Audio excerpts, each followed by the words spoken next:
gold. Our 18-hole Nicklaus design, award-winning golf course and clubhouse will leave you green with envy. We don't just say, we do. It's the Stain City way.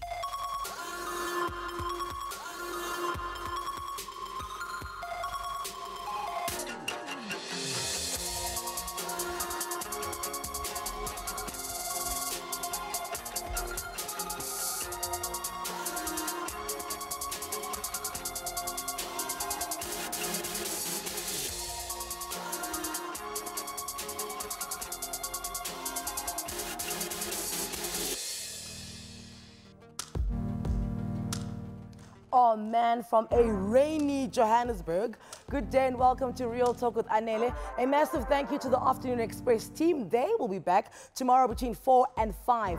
My guest today has been the frontman of one of South Africa's biggest rock bands to go international, the Parlotones. His distinct voice, unique makeup, and cool demeanor have served him well as an accountant turned entertainer, now husband and father. Ladies and gentlemen, help me welcome Kahn Morbee. You're like, who's that? Yeah, because we all simply know him as Kahn. Welcome to Real Talk. Thank you, good to be here. So every time I run into musicians, I get an urge to sing one of their songs to them. So I'm gonna go for it now. Okay. Don't leave me hanging. I won't. I get so nervous, I stutter. Thank you, there we go, you didn't leave me hanging. So now, when people run into you, right, which song are they mostly doing what I just did to? It's a couple.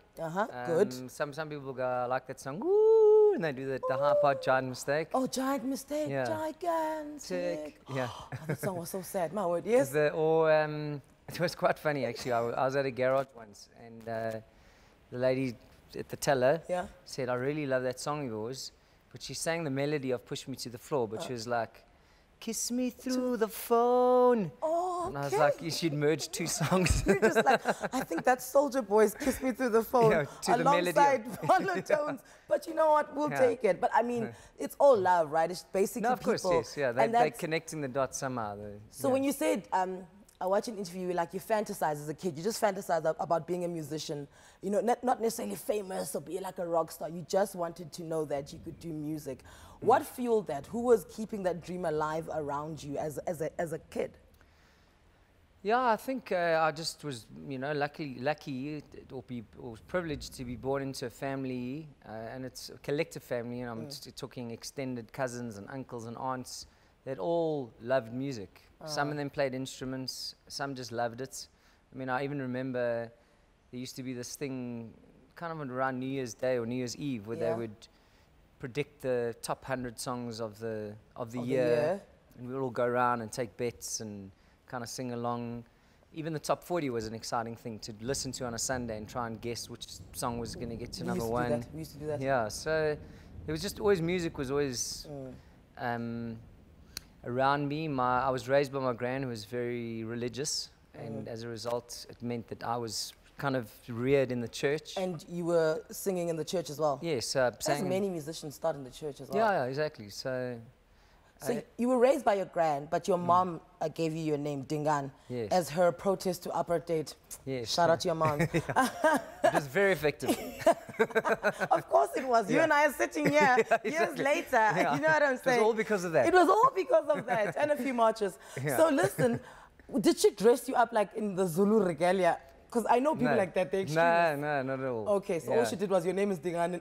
Exactly. And then gave me to my gran. And she was like, this is you. And you and your gran had a very close relationship because she was, you know, the person you knew. Well, later on in life, I had a close relationship with my gran, and I appreciated, obviously, the fact that she'd raised me. But obviously, growing up, you know, like any kid who doesn't like rules, of course.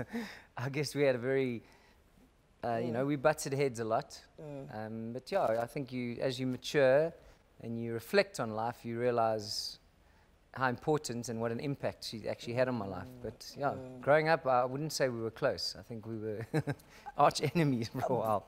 But you know what it is? I think it's all love at the end. No, of course, exactly, yeah. It is all love and respect. There was always love and respect, but there was also a lot of conflict. Good. Considering your name is Kahn, let's say, you know, this rock thing doesn't work out.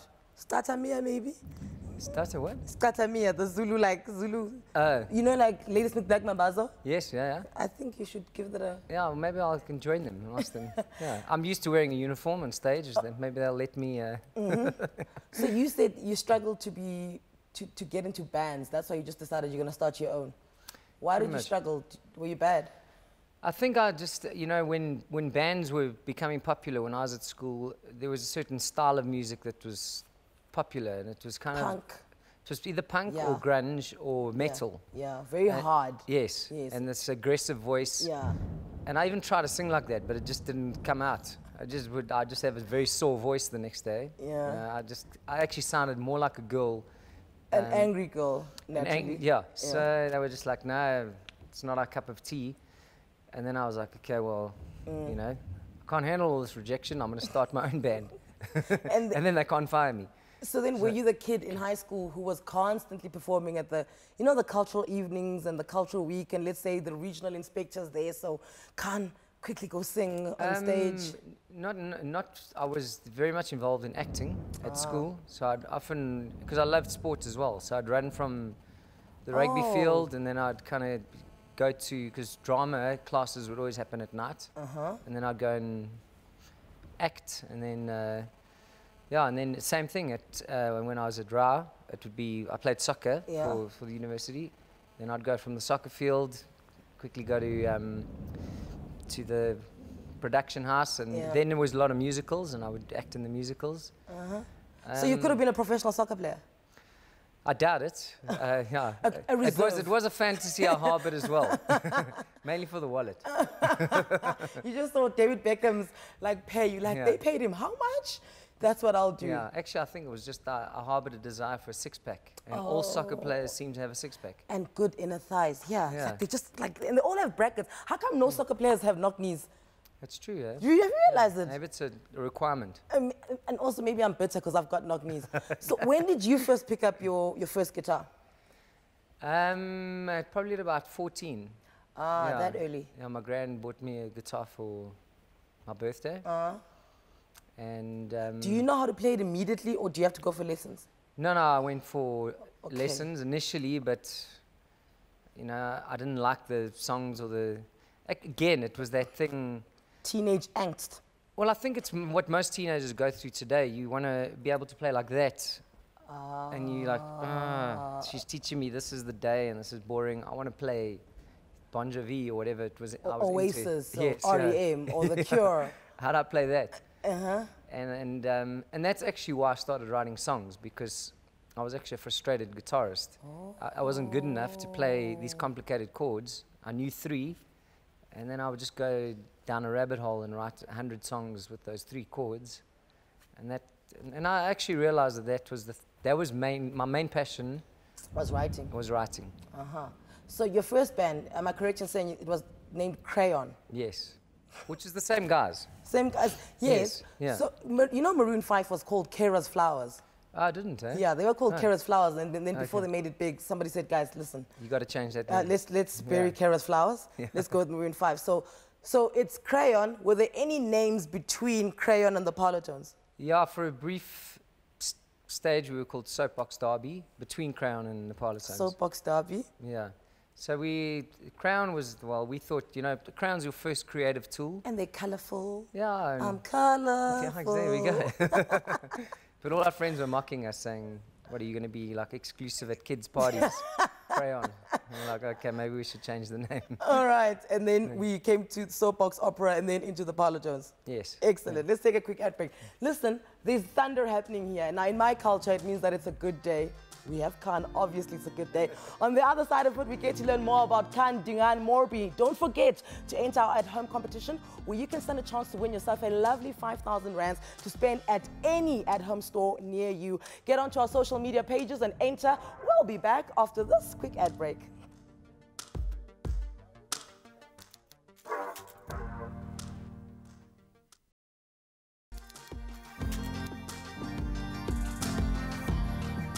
And welcome back to Real Talk with me, Anele. My guest today is Kahn Morbee, a former frontman of the multi-platinum selling, award-winning pop rock band, the Parlotones. Now he simply goes by Kahn.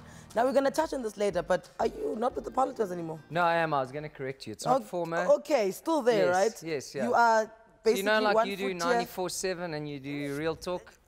Same thing. You know how you do Kahn, the And voice, and the Parlotones? Yes. Same thing. That's 3 for you, 2 for me. I see you. I see you. So let's go back to you studying BCom at Rao, which is now UJ, right? Yes, yeah. What kind of a student were you? Were you, you know, just getting by? Because you did graduate. Yes. Thank you for that. Yeah. One of us had to. You know, were you like getting by because you know that your passion is singing and writing, or were you acing it?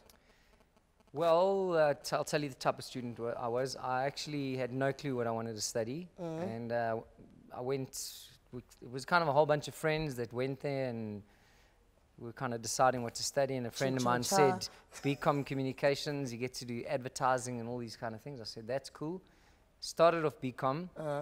And then I was like, oh man, you got all these subjects like stats and accounting. Yeah, and accounting. Wasn't ecos in there as well? Yeah, economics.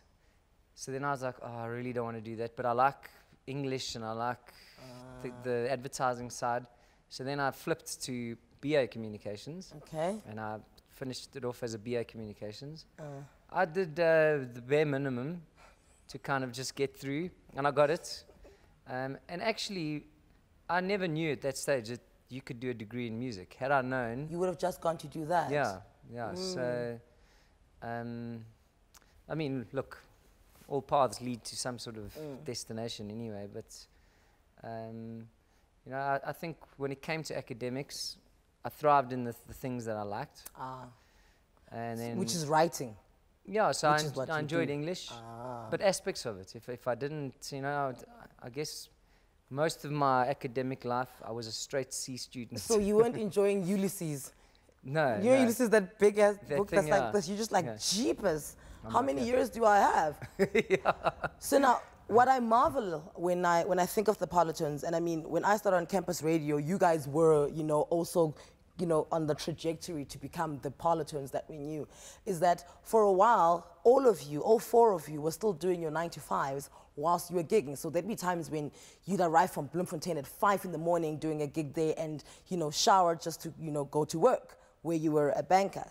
So how long did you ride both, you know, both trains before you decided to pick one? Yeah, well, I mean, so we started in 98 when I was at varsity. And then maybe it was only in about 2008, 2009, that I probably went full-time musician. 10 years, eh? Yeah. Yeah. Sure. So it was studying for a while, and then obviously juggling day job and that's why most of the day jobs that I did were in sales. You know, even the job at the bank was selling financial products. So I was flexible with my time. You know, there was no one going, hey, you need to be at 8 o'clock and leave at 5. Yes, and when you're in sales, you can be on the road a lot. Exactly. Which means you could be sleeping a lot. Yeah, or catching like, up on sleep. I'm just about to see a client. I see you. So when you did leave the job at the bank, whose opinion mattered the most about that big decision? Because it's a really big decision to say, I'm going to give up, you know, hearing an SMS come in on the 25th of every month saying, here's money, it's in your bank account. Yeah, sure. Yeah, well, I mean, it was my choice. I think what I realized is that I'd garnered enough skill and enough knowledge in the realm of the corporate existence to fall back on it whenever you need to. But this, I had a chance now to give it a good go. That's, you know, when I was at that crossroads. And it meant taking a huge salary cut. Go from drinking whiskey to beer. Yeah. The result's always the same. There's a Xhosa saying, no, it's actually Zulu, yonke insipho iyawasha, meaning all soap washes. Yeah, so exactly. Any soap you use, it's the same. Yeah, whiskey. Yeah. So, but whose opinion mattered? Like, who were you bouncing it off? Was it Candy, because you were dating her already, I believe then? Was it your family? Was it the band itself? Who were you bouncing such a decision off? Because that's not something you make by yourself. No, ultimately you do. Ultimately, you make the decision. You know, before I even go and bounce. Someone. Yeah, I've already actually decided. And I guess if you met with a reaction that's like wah, but you never really met with that reaction because I've done the argument or the conversation internally. And to whoever's close to you watching, they've seen how much you've put into, you know, this path that you want to take, that they have no doubt that it's going to work. Yes, yeah. Okay. Yeah. So, and luckily it did. But even if it hadn't, you know. You'd be selling us some bank products right now. Exactly. You'd be here for a different reason. Yeah. So, do you have an investment plan? Call Kahn Morbee for me to add those zeros to the back of your bank account. So, sometimes in front of. Then you wouldn't be a good banker. No, just joking. You're not the type we want. So, I was reading that you know, growing up, bands that inspired you. I touched on a few earlier. REM, The Cure, In Excess. There was another one. Radiohead, yes. The Smiths. The Smiths. So now, when did you ever flirt with the line where you were so inspired by the sounds that you liked that you were almost imitating them? I think, and I've used this expression often, you do in the beginning. Yeah. We all imitate. Even us. Yeah, no. Well, I tried to beat Gareth Cliff and DJ Fresh at once. It was disastrous. But I think that's a good thing. If you imitate from a variety of bands or a variety of inspiration, you're bound to find your uniqueness in the middle of all of that. And of course, no man's an island.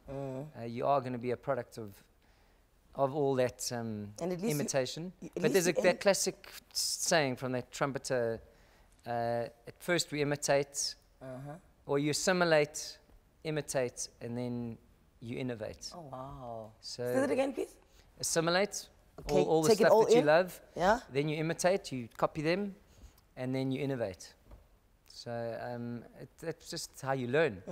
I mean, even I've been watching my son now grow up, and he's only 20 months old, but they do the same thing. They they're just soaking it all in. They're watching everything you do. And then they're imitating you. So sometimes with swear words. And eventually, you know, his own personality will come through with all that information that he's soaked in, I hope. So when you reached the level where you were innovating, is that when, because I know you struggled to get your songs on radio initially, would you say that when you started to innovate and you were past the imitate stage, that's when radio came on board and said, hey, we like you guys? Yeah, and I think a bit of both. I think initially, you know, we were just writing whatever felt cool to us, and because we were mainly imitating the bands that we liked, who actually weren't that popular on radio. They were in various pockets of the world. And then what we realized is that in order to get some radio play, we had to kind of take that sound that we had assimilated. Add your spice into it. Yeah, and be innovative in a way that sonically we weren't going to compromise who we are, but we were going to compromise enough to make it more commercially appealable or appealing.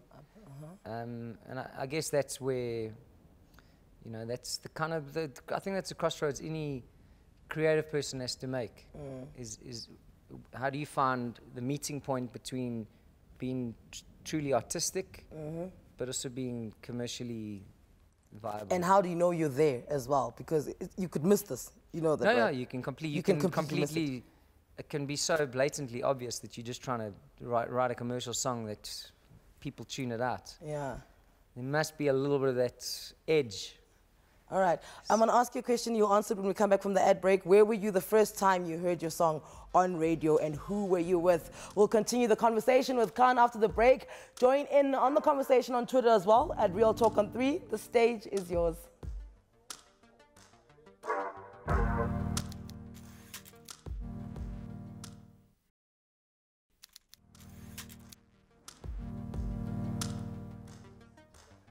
Welcome back. If you're only tuning in now, I mean, guys, come on now, come on. What is this? what is this?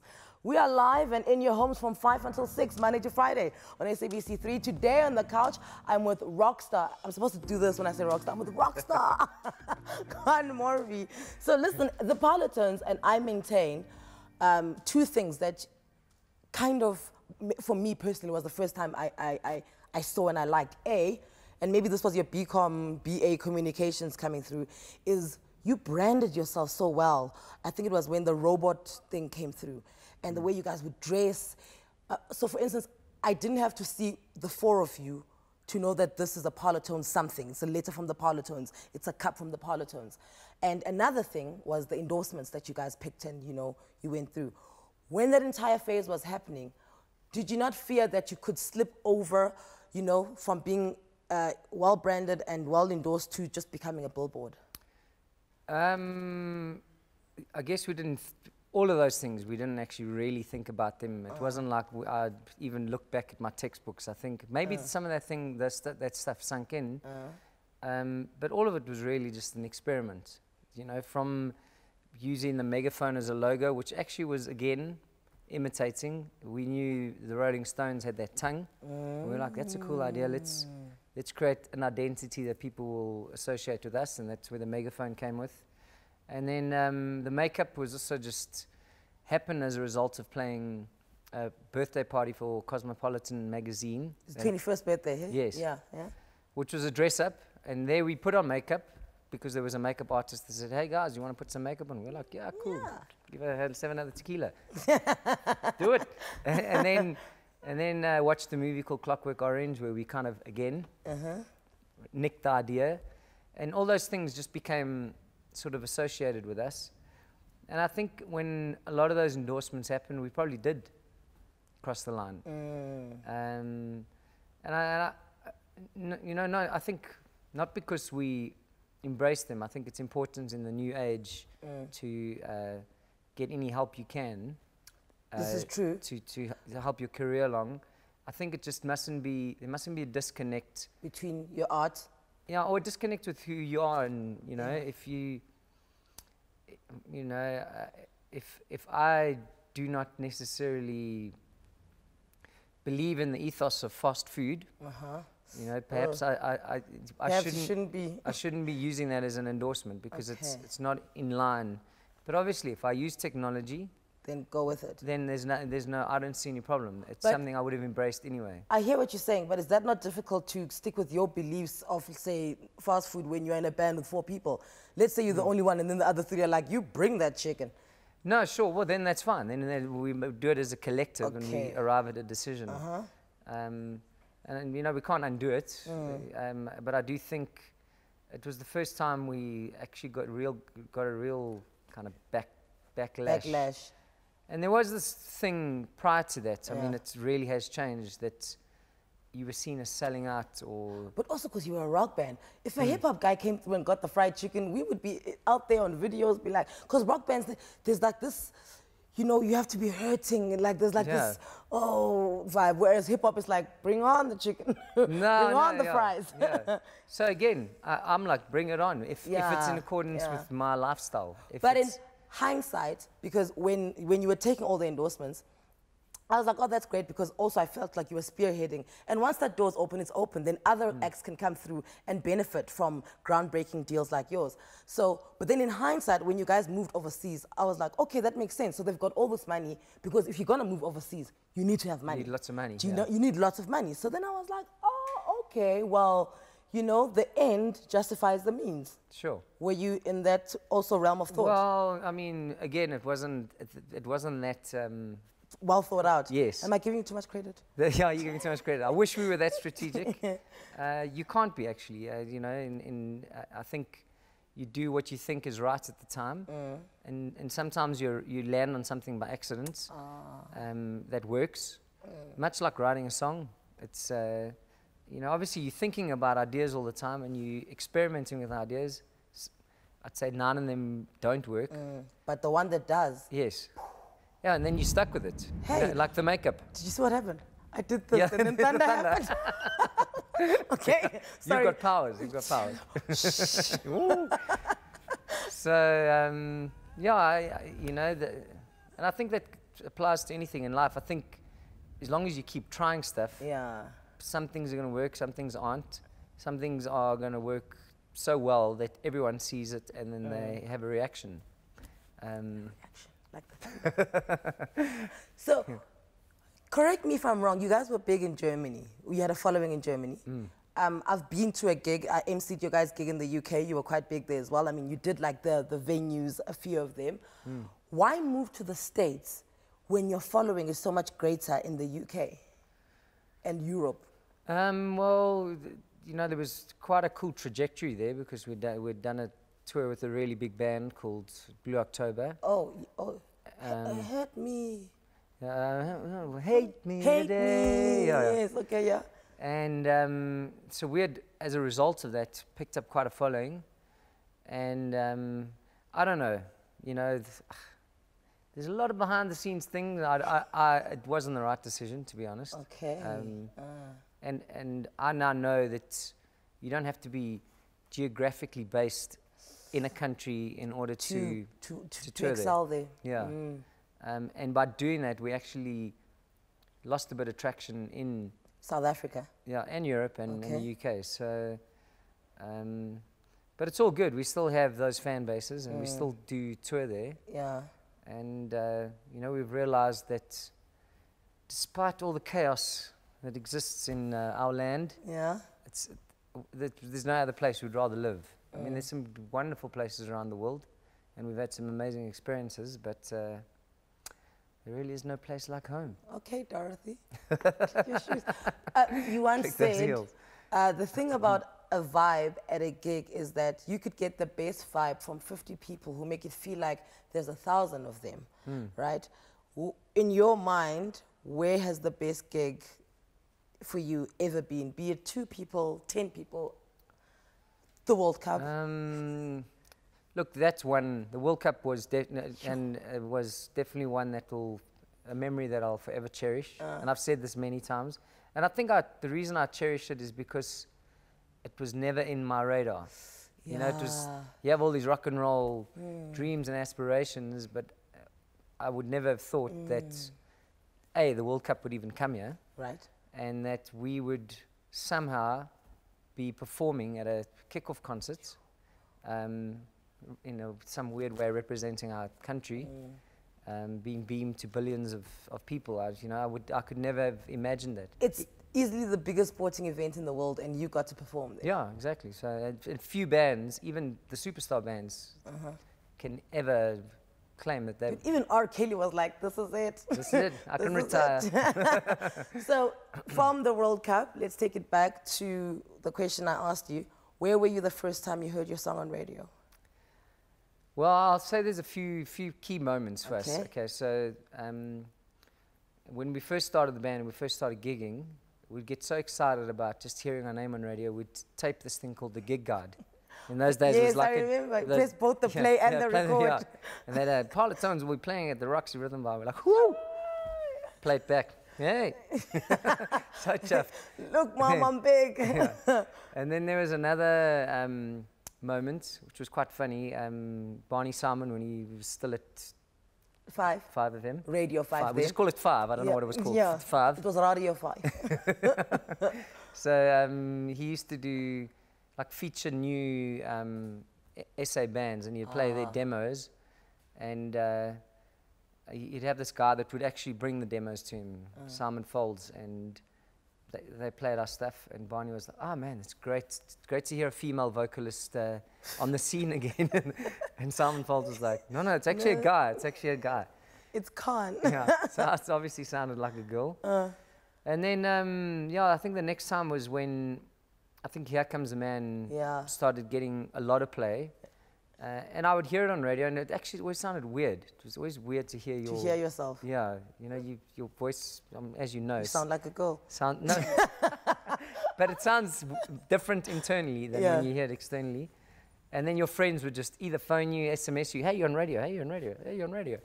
So, I'm going to hold you there. Time for a quick ad break, but before we go, if you haven't already, you still have a day to enter the at-home weekly competition. As tomorrow we announce the winner. Details are on your screen. There's a 5,000 Rand at-home e-gift card up for grabs to spend as you like.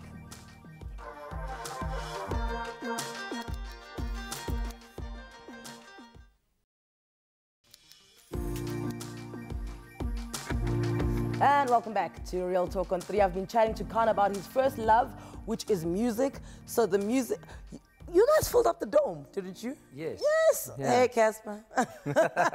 Maybe you guys should do a little collab, the first artist, South African artist to fill up the dome. I remember I was then, you had that backdrop that was like a balloon and yes, you're inflatable. projecting images on it and all of that. Yeah. So did you guys do a goodbye gig? Were you like, we're out of here, we're going to go try this thing? In Trumpland. Yeah, in Trumpland. Trumpland right now. Yeah.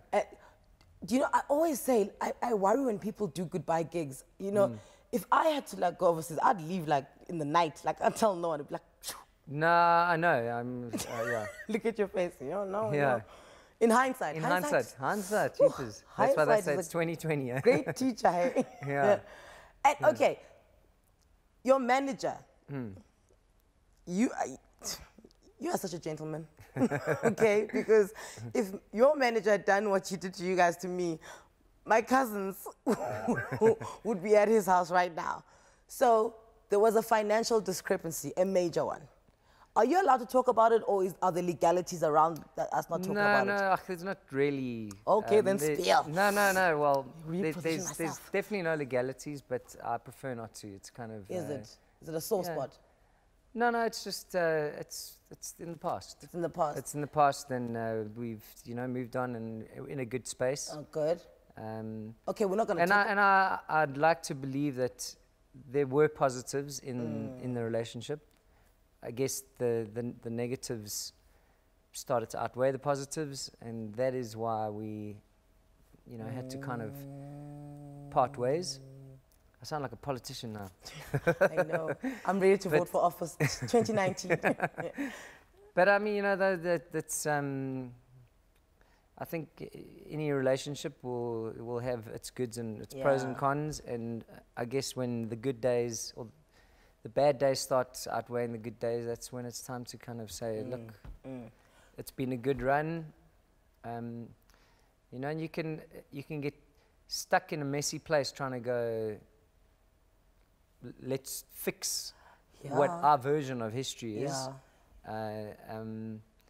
Or you can say, let's just draw the line in the sand, high five. That's quite powerful. And move on. That's quite powerful, because you're a much better person than me, like I said. Like, I'd still be out there flinging it out, No, but also, we're not going to talk about like the financial or anything, but he didn't take your talent. No. You know what I'm saying? Yeah. That's something you always brought to the table. Exactly. And for me, money's just money. Yeah. It's not the ultimate reward. The ultimate reward is waking up every morning going, I love what I do. I've got my health. And I've got my health.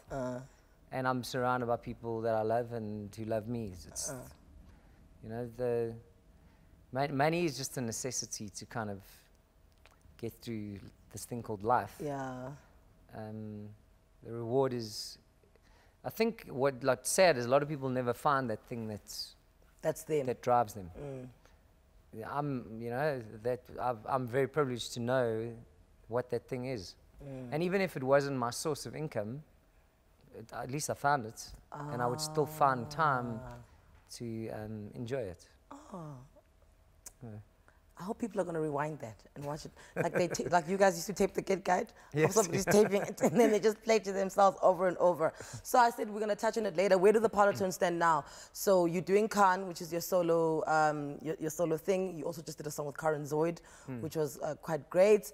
Where do the Parlotones stand? Are you guys gigging? Are you going to write again? Are you going to get into the studio? Yeah, so we're actually on a tour at the moment. It's called The Stories Behind the Songs. We've written a book called The Stories Behind the Songs, which is every song we've written. There's a story. Yeah, there's a kind of, it's either a quirky story, like something around the World Cup that we got to perform our shortest gig ever, which was one song. Or it's something that inspired the song, or you know, a memory of the song on tour, or the fact that someone used it as their wedding song, kind of those. And then, so what this tour has all been about is kind of a storytelling session plus performance. And then there's a book which was meant to be ready for the tour. But publishing? We just typed too much. No, it's self-published. We've learned. Okay. Oh, good. Yeah. Oh my word! I wish the book was ready and you could have brought it here. Can you remember one story out of the book so that you know people can go out and get it when it does come out? What is an interesting story that which song was a guy outside talking to a girl through the window in her room? That was I'll Be There. So I can talk on I'll Be There. Yes. You know, most of the time when I write a song, it's kind of, you just mumble words and you then you kind of try and find words that fit to a context, and then you have a song. But with I'll Be There, I kind of went with a purpose. The purpose was to try and create the best or the most romantic appropriate song ever. No, a song for the first dance. Okay. Because often you'd be at a wedding and the song's very pretty, but it's like, but it's not. I'm like, why is this your wedding song? It's like, you broke my heart. It's a beautiful song, but to dance with my father. And you're like, but that's your husband. Yeah, not something that doesn't make sense. So I was like, I'm gonna try and make it like the ultimate wedding song, and that's why I'll Be There was written. And it kind of, to this day, many people have used it as their. Is I'll Be There the even if you're rich, even if you're poor, the song so I kind of took forever. the vows and yes, okay. Yeah. And the funny thing about that, Paul's daughter, the guitarist, his daughter's name is Emma. So when she was young, he would say that it was written about her, because instead of forever, he would say, the song is for Emma. Yeah. The song is for Emma. Yeah. Does she know it's not? No, now she knows. I think when she was about 8, he was like, she's like, wait a minute. My name doesn't have a read V. now. What's that, Dad? So when you got the summer nod for your solo project, what did that mean for you? Yeah, I was quite surprised. I mean, you know, I didn't go in there with any expectations. It was my first attempt at a solo album, and I was in a category that normally we're in the rock category, and I was in, I think, adult contemporary or pop or something. I don't know. And so yeah, I think it was. I didn't win it or anything, but it was an acknowledgement that what I'd created, done, keep going. Yeah, was in the right direction and appreciated. That's all awards are really. I mean, true. It's not why you do it, but it's a nice tip of the hat to say you're doing a good job. We see you. Yes. We see you keep going. Yeah. So were you not absolutely nervous the first time you had to perform as Kahn and not as the Parlotones? Because for 15 years, you know, you used to Hodge and, you know, everyone just behind you and Glenn and then the next thing is like, now you're on stage by yourself and you can't hide behind anyone and you can't... No, I was terrified. I was terrified. Well, for a number of reasons. Obviously, the chemistry that we've developed over almost 20 years, you know, it's cheapest. It's irreplaceable. It's your brothers. You know, and we know each other so well that we can kind of carry each other through a performance if the ones forget something or if I make a mess up. Now it was kind of, the spotlight was on me. Obviously it was new stuff that I was putting out there as well. You know, so it was, not only was it the spotlight, but there was, I guess, scrutiny, or, you know, people were going to, obviously, you know, critique it. Yeah, but I mean, I think you used to crit. The Parlotones were the band everybody loved to hate, but they'd sing along to, but they loved to hate you guys. So I think when it comes to crit, you see. Yeah, we became so uncool that we became cool. It was one of those you were like the Coldplay of South Africa. It's like, oh, Chris Martin, I hate him. And then you're out there. Dun, dun, dun, dun, dun. You like, I thought you said you hate them. Yeah, I do, but you know. But not this song. This song's good. This song's okay. This is before they sold out to the band, right? And you were also quite sick as well when you performed the first time. You had like tick bite fever or something like that. Yeah, yeah. So that was quite a crazy period, because I was so anxious about this first show that I was about to do, and I couldn't sleep, and I'd wake up in these cold sweats, and I'd literally have to change my clothes, put like new pajamas on, wake up in a cold sweat again. I thought, I'm just nervous Yeah. about the show. And then played the show, and it's kept happening for a few nights. Then went down to a Parlotones show in PE Yeah. with like 3 hours sleep. And then the same thing happened that night, and I was like, it must be because now my body's run down because I got so little sleep. And then I flew to Cape Town to start recording a Parlotones album. And I was just run down. And even the producer's like, do you really want to be here? I'm like, no, I just had a few sleepless nights. That night again, Almost died. cold sweats.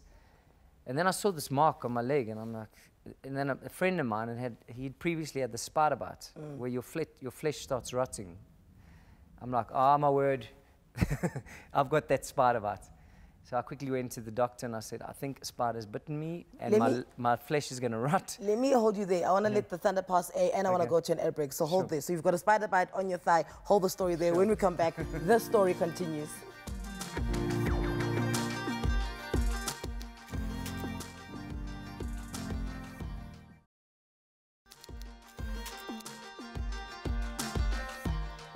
You're watching Real Talk with me, Anele. For the last time, we've got Kahn Morbee, the lead singer of the Parlotones. Now, we're going to get to the voice later because I want to ask you a few questions about that.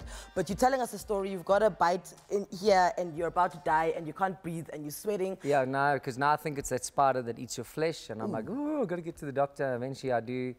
And he immediately identifies it as, it was just tick bite fever. And then a month later, there was something wrong with my voice. I was like, it must be the tick bite fever. It must be a consequence. Yeah. So I go to an ENT and discover that I had polyps. And yes, you've got expensive diseases, eh? yes, yeah, tell me about it. So I had to have surgery, and yeah. Jeepers. It was a tough few months, that. So, so you couldn't gig, you couldn't sing, you had to go into recovery. Yeah, but it was only 6 weeks, 6 weeks of that. So let's go into the voice. What did you think of reality shows, singing reality shows, before you joined The Voice? Yeah, well, you know, I think for me, I'm not a purist. So there are people that will have an opinion on a format of music or whatever that's outside of their... Stream about it. Yes, yeah. So I'm... as long as there's music being performed, it all has its place. You know, obviously the type of music I write is the type of music I write, but there's, and that's just a different format. I mean, there's many there's many paths to, I guess, creating a career in music. Yeah. I like that. There's different forms of entertainment. Yeah. And again, it all boils down to, if you don't like it, you don't have to tune in. Exactly. So yeah, there were certainly aspects of those shows that I liked and I would watch. And when I did see The Voice, the American one, for the first time, I actually thought, this is a really cool show. Me too. If it ever came to South Africa, I'd love to be a part of it. And then it came to South Africa and you got to be a part of it. Yeah, so I was quite chuffed. So, I mean, that was a big year for you, 2016, 2015, because you became a father, you got into The Voice. How has being a father, you know, added to you as a musician?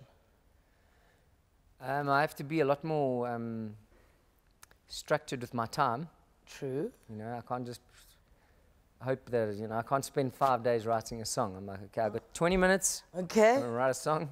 Jackson, keep that nappy tidy for now. So, yeah, I think being a father puts a lot more things in perspective. I think up until that point, you lead quite a selfish existence. Yeah. Where the responsibilities for yourself and, you know, obviously your partner. But now I have to think about him and his future and hopefully, you know, instilling some sort of value system in him that he can hopefully lead a successful life with. And he's about to become a supervisor, I hear. Who, my son? Yes, because there's 2 more on the way. Oh, that's right, yes. Yeah, that is correct. Your wife's pregnant with twins? Correct, yeah. Boys or girls? They're both boys. Oh, I wanted a girl. It would have been cool. Yeah. In fact, the weird thing is, even before Jackson came. You wanted a girl?